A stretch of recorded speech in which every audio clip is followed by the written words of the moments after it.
ليتي حدار 13/1974 ኣብ نيويورك ኣብ أمتيفيل ኣብ تبهال هدوء كتما ሓደ ገዛ بملؤ بጸጥታ ተዋሒጡ ነበረ።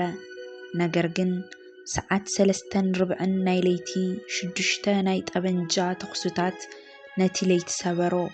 ኣብ ውሽጢ ሒደት ደቃይቃት 6 ኣባላት ሓደ ስድራቤት ኣብ ዓራቶም ተረሽኖም ተረኸቡ።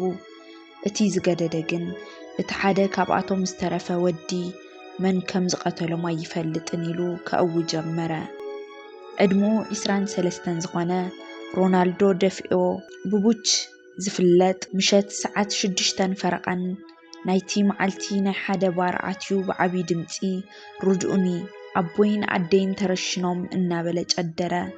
ፖሊስ ናብቲ 112 ኦሽን ኣቬኑ ዝበሃል ገዛ ምስ ኣተወ ዝረኸብዎ ነገር ዘሰንብድ ነበረ። ኣቦኡ ኣዲኡ ክልተ ሓቱ እውን ብምልኦም ብገጾም ናብ ዓራት ተደፊኦም ብጠበንጃ ማርሊን 35 ተረሽኖም ተረኸቡ። ኣውልስ ሮናልዶ ማፍያታት እዮም ቀቲሎሞም ኢሉ ንፖሊስ ከታልል ፈተነ።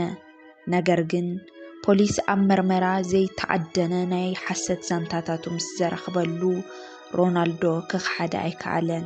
ብናግኡ መዓልቲ ባዕሉ ሙሉእ ብሙሉእ ኣመነ። ሓደ ጊዜ ምስ ጀመርክዎ ደው ከብለይ ከኣልኩን ኩሉ ነገር ብቕልጡፍ ተፈጺሙ ኢሉ ቃል ሃበ።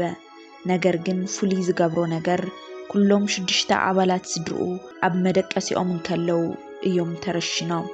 ወላ ሓደ ሰብ ድምፂ ተኹስ ኣይሰምዐን። ወላ ሓደ ሰብ እውን ካብ ዓራቱ ክሃድም ኣይፈተነን። እዚ ድማ ነቲ ጉዳይ ክሳብ ሕጂ ሕቡእ ሚስጥር ገይርዎ ይርከብ። ሮናልዶ ደፊኦ ናይ ፍርዲ መስመር ሓሊፉ ናይ ዘለዓለም እስራት ተፈረዶ። ኣብ ቤት ማእሰርትን ከለውን ኣብቲ ገዛ ዝነበሩ መንፈሳት እዮም ኣእምሮይ ተቆጻጺሮም ንስድራይ ክቐትል ኣዘዙኒ እንዳበለ እምነቱ ይቕይር ነበረ።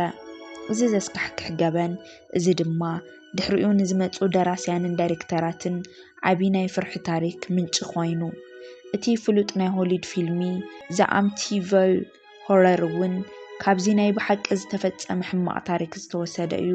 ሮናልዶ ደፊኦ ኣብ 2021 ኣብ ቤት ማእሰርቲ ሞተ። ነገር ግን እቲ ንስድርኡ ዘጽነተሉ ምኽንያት ክሳብ ሎሚ ሙሉእ ብሙሉእ ኣይተበርኸን። ሓቀኛ ድዩ ነይሩ ወይስ ናይ ኣእምሮ ሕማም? እንታይ ይመስለኩም? ኣብ ኮመንት ጻሓፉልና። ቪድዮ ፈቲኹም እንትኾንኩም ላይክ ብምግባር ንቻናልና ሳብስክራይብ ምግባር ኣይትረስዑ።